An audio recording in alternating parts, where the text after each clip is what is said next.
아시아연합신학대학교 이한영 교수님이 미국에 있을 때 있은 이야기입니다. 교수님의 아내에게는 미국의 명문대를 졸업한 똑똑한 친구가 있습니다. 그녀는 예수 믿는 사람을 만나면 곧잘 비꼬곤 했습니다. 하루는 교수님 부부와 그녀가 식당에서 식사를 하게 되었습니다. 교수님이 식사 전에 기도를 드리고 밥을 먹으려는데 친구가 질문했습니다. 목사님, 제가 예수 믿는 사람을 만나면 질문을 하는 것 있는데 답을 잘 안 해요. 목사님께 질문해도 될까요? 네, 그렇게 하세요.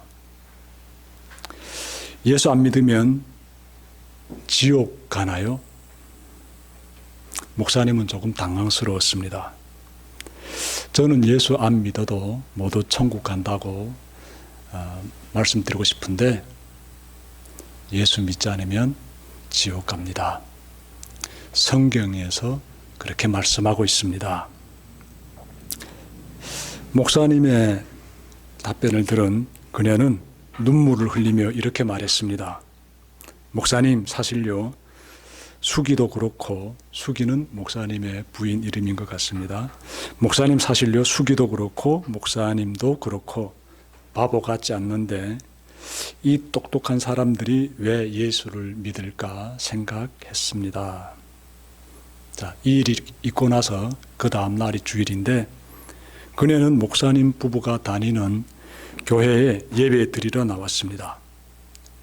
예배를 드리고 집으로 돌아가는데 이 여인의 마음이 허전하고 답답해졌습니다.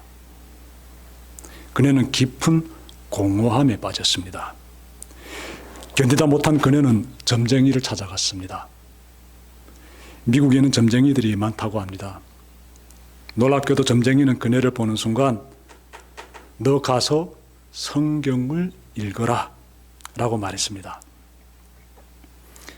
혼란스러운 가운데 집으로 돌아온 그녀는 서랍에 있는 성경을 펼쳤습니다. 무작정 펼친 곳은 신약 성경에 있는 로마서였습니다. 그녀는 로마서를 읽기 시작했는데 말씀이 자신의 이야기로 이해가 되었습니다.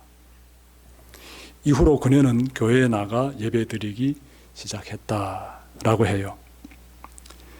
예수 믿는 사람들을 비꼬면서 불신자로 살아가던 한 여성이 예수 믿는 사람으로 변화의 첫 발을 내딛는 이런 모습에서 과거 우리의 모습이 비춰납니다. 우리도 예수님을 믿기 전에는 저런 모습이었습니다. 예수 믿는 사람들을 비웃으면서 허세를 부렸지만 속으로는 깊은 공허감을 느꼈습니다. 과연 천국과 지옥이 있을까 의문을 가졌습니다. 이것이 예수 믿기 전에 우리의 모습이었습니다.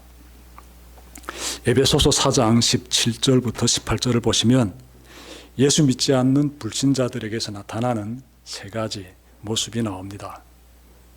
첫째는 마음이 공허하고, 둘째는 총명이 어두워지고, 셋째는 생각이 완고합니다.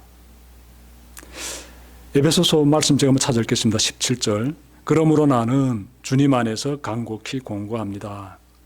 이제부터 여러분은 이방 사람들이 허망한 생각으로 살아가는 것과 같이 살아가지 마십시오. 그들은 자기들 속에 있는 무지와 자기들의 마음의 완고함 때문에 지각이 어두워지고 하나님의 생명에서 떠나 있습니다. 앞서 말씀드린 그 여성과 많이 연결되는 내용들 나오지요. 미국의 유명한 대학을 졸업했지만 영적인 무지와 마음의 공허함과 생각의 완고함에 사로잡혀 살았던 그 여성의 모습이 떠오르지요. 이 여성이 하나님의 말씀을 읽으면서 예수님을 나의 주님으로 이렇게 깨닫게 되었는데요. 구원에 이르는 진리를 깨달은 것이지요. 여성은 천국의 소망을 품게 되고 그래서 교회로 발걸음을 옮기기 시작했습니다.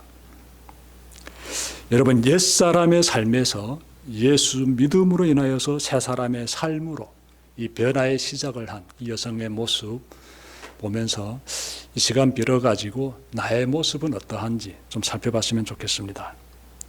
오늘 본문인 에베소서 4장 20절부터 24절은 예수님을 믿은 이후의 삶의 변화에 대해서 말씀하고 있습니다. 21절부터 22절에서 사도 바울은 예수 안에 있는 진리대로 그분에 관해서 듣고 또 그분 안에서 가르침을 받았으며 지난날에 썩어 없어질 생활 방식에서 벗어나 새롭게 살라고 촉구합니다. 즉 옛사람을 벗어버리라 라고 촉구합니다. 과거와 같은 허망한 욕종을 따라 살지 말라 라고 촉구합니다. 바울은 예수님 믿기 전에 썩어 없어질 그러한 삶을 허망한 욕정으로 압축했습니다. 허망한 욕정이라는 단어 속에는 거짓과 유혹의 욕망으로 들끓는 인간의 죄성이 이렇게 담겨 있습니다. 하나님을 떠난 인간의 내면에 움츠리고 있는 것은 거짓과 유혹의 욕망입니다. 이것을 잘 다뤄준 소설이 있습니다. 19세기 프랑스의 사실주의 문학의 선구자인 발자크의 소설인데요. 제목이 결혼계약입니다. 여기에서 허망한 욕정으로 들끓는 그러한 세상의 모습에 대해서 잘 이렇게 파헤쳐주고 있습니다. 거짓과 유혹의 욕망으로 차고 넘치는 이러한 세상의 민낯을 잘 보여주고 있습니다. 소설의 내용을 간단히 요약하면 아버지로부터 많은 재산을 상속받은 주인공 폴은 귀족 신분을 가진 아름다운 미모의 처녀를 사랑하게 됩니다. 폴은 처녀의 아름다움에 깊이 빠진 나머지 잘못된 결혼 계약을 하게 됩니다. 그는 처녀의 어머니가 얼마나 영악하고 허영심으로 꽉 찬 여성인지를 조금도 눈치채지 못합니다. 폴의 재산을 관리하는 노련한 사람이 있는데요. 그는 모녀의 흑심을 알아채고 주인에게 결혼하지 말 것을 조언했습니다. 하지만 폴은 그의 조언을 무시하고 결혼 계약을 맺습니다. 그 결과 폴은 처갓집에 안고 있던 모든 빚까지 짊어지게 되고 결국은 파산하고 맙니다. 이 모든 것을 꾸민 사람이 바로 누구냐? 장모입니다. 장모. 그리고 그가 그토록 사랑했던 아내는 공범이었어요. 폴은 아름다운 미모의 처녀와 결혼하겠다는 자신의 욕망을 쫓다가 결국 모든 재산을 잃고 모녀로부터 배신당했습니다. 소설은 우리로 하여금 욕망을 쫓으면 어떻게 되는지를 생각하게 합니다. 인간이 하나님을 떠나 욕망이나 재물을 의지할 때 어떤 절망에 빠지게 되고 어떤 죄악을 저지르게 되는지를 그려보게 합니다. 소설은 비록 19세기 프랑스의 귀족 사회를 다루고 있지만 오늘날에 비춰봐도 크게 다를 바 없어 보입니다. 돈을 숭배하는 사람들이 사랑이라는 아름다운 이 면사포로 자신의 거짓과 유혹의 욕망을 감추는 모습은 오늘날에도 얼마든지 찾아볼 수 있습니다. 세상을 보십시오, 여러분. 예수 믿지 않는 사람들은 돈과 욕망, 돈과 허영, 그리고 돈과 향락 등으로 내면의 이 공허함을 채워보려고 굉장히 노력하고 있지 않습니까? 하지만 결과는 매우 쓰디습니다. 사라지지 않는 죄악과 채울 수 없는 공허함 앞에서 좌절하게 됩니다. 여러분이 만약 이러한 삶을 살고 있다면 여전히 옛사람의 옷을 벗어버리지 못한 채 살아가는 것이 됩니다. 여전히 썩어 없어질 죄악의 몸에 갇힌 채 살아가는 것이 됩니다. 여러분, 옛사람에서 새 사람으로 그렇게 변화되려면 어떻게 해야 할까요? 23절부터 24절 말씀 받드리겠습니다. 마음의 영을 새롭게 하여 하나님의 형상을 따라 참 의로움과 참 거룩함으로 지으심을 받은 새 사람을 입으십시오. 바울은 우리가 새 사람이 되려면 마음의 영이 새로워져야 한다라고 말씀합니다. 마음의 영이 새로워진다는 것은 무엇을 의미할까요? 마음의 영이 새로워진다는 것은 불신자로 살아온 우리의 마음에 예수 그리스도의 영이 임한다는 것을 말하죠.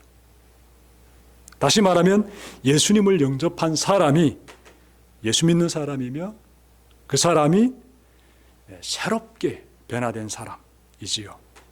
즉 마음의 영이 새롭게 된 사람이지요. 우리가 예수님을 마음에 모시면 하나님의 형상을 닮아 변화되기 시작합니다.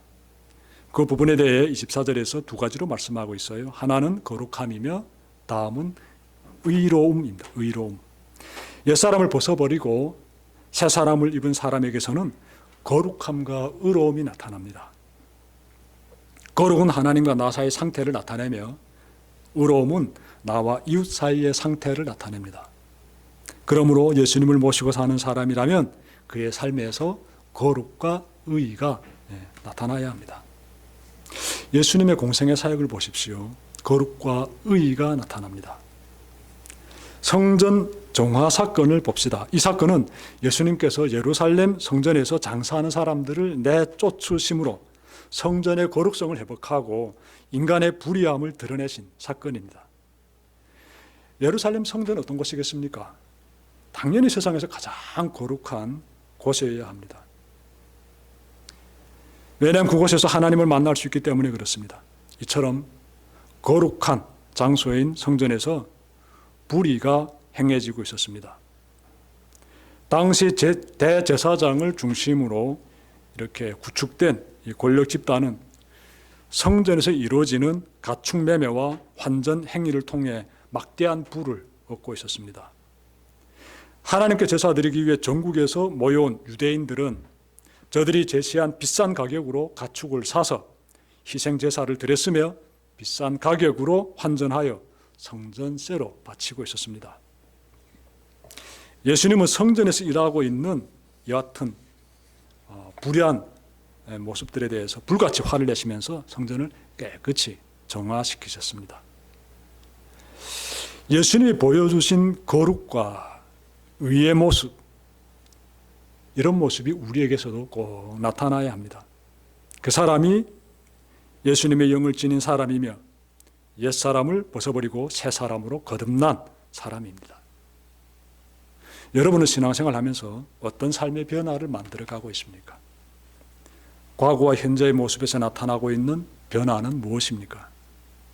나의 삶에서 하나님의 거룩하심과 의로우심이 어떻게 나타나고 있습니까? 예수님을 믿는다고 하면서 나의 삶에서 새로운 변화가 없다면 이것은 심각한 문제가 됩니다. 나의 마음에 예수님을 모시고 있다고 하면서 삶에서 거룩한 모습, 의로운 모습이 나타나고 있지 않다라면 매우 심각한 문제입니다. 영적인 암덩어리를 몸에 달고 사는 것과 똑같기 때문에 그렇습니다.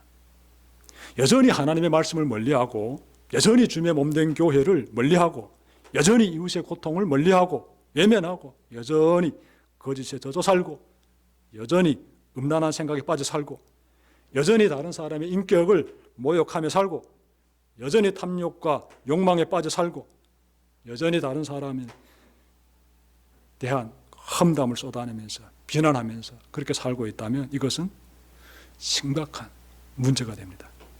좀 더 찾아볼까요?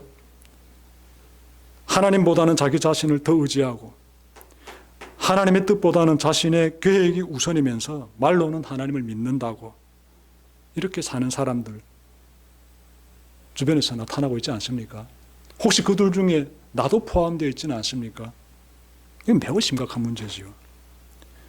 교회나 예배를 드리지만 주님의 몸된 교회를 세우고 예수 그리스도의 복음을 전하는 일에는 관심이 없고 오로지 세상 재물 거머쥐기 위해 분투한다면 이것은 매우 심각한 문제가 됩니다. 여러분이 만약 옛사람의 삶에 머물러 있다면 이 시간 결단합시다. 이제는 예수님을 모시고 그분의 말씀에 따라 거룩과 의를 실천하는 삶, 그 삶을 살겠다고 결단합시다. 예수님처럼 하나님을 사랑하고 이웃을 사랑하는 성도의 삶, 예배자의 삶, 거룩과 의의 삶을 살겠다고 결단합시다. 그 결단이 여러분을 살게 해줍니다. 예수님께서 여러분의 마음에 임하시기 때문에 그렇습니다. 예수님과 더불어 새로운 사람으로 거듭난 여러분의 새로운 한 주의 삶이 되시기를 주님의 이름으로 축원합니다. 기도드립시다.